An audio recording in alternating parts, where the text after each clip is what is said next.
ရဲ့တနေ့တာပွားမောတွေပြေပြောက်စေဖို့စိတ်ခွန်အားသစ်တွေရစေဖို့ပန်းပြေဖို့ပရိသတ်များရင်ထဲဆွဲပြီးသွားစေမယ်မြမရုပ်ရှင်ဇာတ်ကားကောင်းတွေအငိမ့်ဆက်တဲ့ပြောကြည့်လို့ဒေသချင်းကောင်းတွေမြမဇလန်းတွေနဲ့နိုင်ငံခြားဇလန်းတွေကလေးများချက်ကာတွန်းစီလို့တိုင်းသားရိုးရာအကလတွေနဲ့အလုပ်ဒုက္ခမပညာတွေကိုတဝါကြီးကြည့်ရှုနိုင်စေဖို့ MRTV Entertainment Channel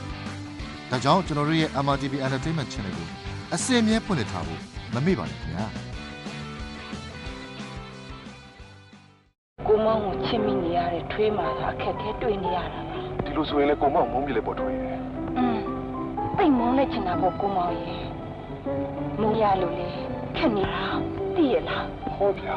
တို့တွေ့လို့လှုပ်ဆက်ရစကားဆက်မိရဲ့စကားဆိုတာစမိတိုင်းပြောကြစတန်းဆိုရင်ဘယ်ဆိုးတတ်တော်မှာလဲကိုတီကိုဟာရဲ့ဘယ်နဲ့ကိုတီကိုဟာရဲ့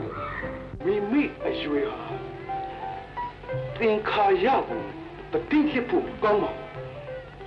တရားဓမ္မဝိပဿနာ